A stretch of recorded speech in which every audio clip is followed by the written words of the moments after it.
அஸ்ஸலாமு அலைக்கும் வரஹ்மத்துல்லாஹி வபரகாத்துஹு. அன்பான அனைத்து உறவுகளுக்கும் இனிய இரவு வணக்கம். மீண்டும் தலை தூக்கியது யேமன் பக்கமும் பிரச்சினை. பிரிட்டிஷ் மேரிடைம் அத்தாரிட்டி தெரிவித்த வகையில் கார்கோ கப்பல் ஒன்று ஹுதைதா பகுதிகளில் இனம் தெரியாத ஆயுததாரர்களால் தாக்கப்பட்டிருக்குது அப்படின்னு தெரிவிச்சிருக்கிறாங்க. அதே போல் பதவி விலகும் நிலைமைக்கு தள்ளப்பட்டிருக்கும் மசூத் பஷக்ஷியான். அதாவது இந்த எக்ரிமெண்ட் ஈரானியன் பிரசிடென்ட் வந்து தெரிவிச்சிருக்கிறாரு, இதோ எக்ரிமெண்ட் ஏதாவது ஒரு பிரச்சனையாக ரிஜெக்ட் ஆயிடுச்சுன்னா நான் என்னுடைய பதவியை விட்டு விலகிறேன் அப்படின்றது முஜ்தபா கமைனி அவர்களிடம் தெரிவித்திருக்கிறதாக தகவல் வெளியாக இருக்குது. அதே போல் ஆக்குபேஷன் ஆரம்பிச்சிட்டாங்க மறுபடியும்.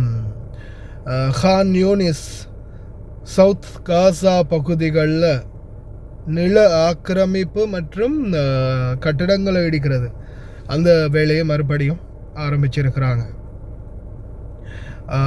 அதே போல் பயபுல் minister of national security of Israel யார், பென்கிவீர் வந்து நியூயார்க் போகிற பயணத்தை ரத்து செஞ்சுருக்கிறார். கைது செய்யப்படலாம் அப்படின்ற ஒரு அச்சத்தால் மொத்தமாக வந்து பின்வாங்கி இருக்கிறதா தெரிவிச்சிருக்கிறாங்க.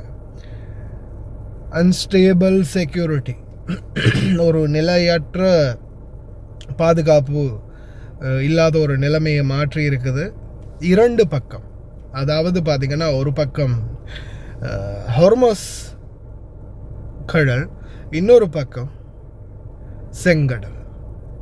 செங்கடல் பக்கம் பார்த்திங்கன்னா சானா பகுதிகளில் இருக்கக்கூடிய ஹுதைதா துறைமுகத்துக்கு வர இருந்த ஒரு கார்கோ கப்பல் மீது இனம் தெரியாத ஆயுதப்படை தாக்குதல் நடத்தியிருக்கிறாங்க. இது சம்பந்தமான விசாரணைகள் நடைபெற்று வருவதாக தெரிவிச்சிருக்கிறாங்க. கடைசியாக சானாவில் வந்து பார்த்திங்கன்னா ஈரானிய ஃப்ளைட் வந்து இறங்கி இருக்குது.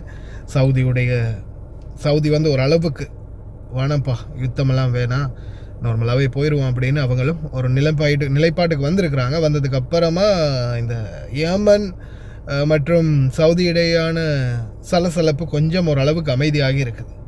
ஹூத்திகளுக்கும் சவுதிக்கும் இடையிலான சலசலப்பு கொஞ்சம் ஒரு முருகல் நிலை போயிட்டு இருந்தது. இப்போதைக்கு ஒரு அளவுக்கு அமைதியாக மாறி இருக்குது.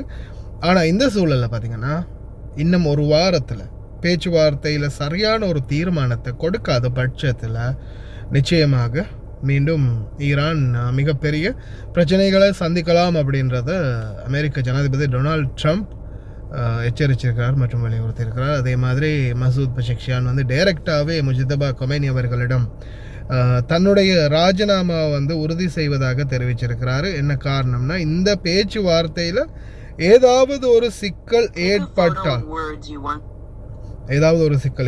அதாவது கொஞ்சம் இருங்க, நான் அதை டிரான்ஸ்லேட் பண்ணி உங்களுக்கு தெளிவாக சொல்கிறேன். அல் ஜரீதாவில் வெளியாகின தகவலின் அடிப்படையில் நியூயார்க் டைம்ஸ் பஷக்ஷியான் ராஜினாமா மிரட்டலை உறுதிப்படுத்துகிறது.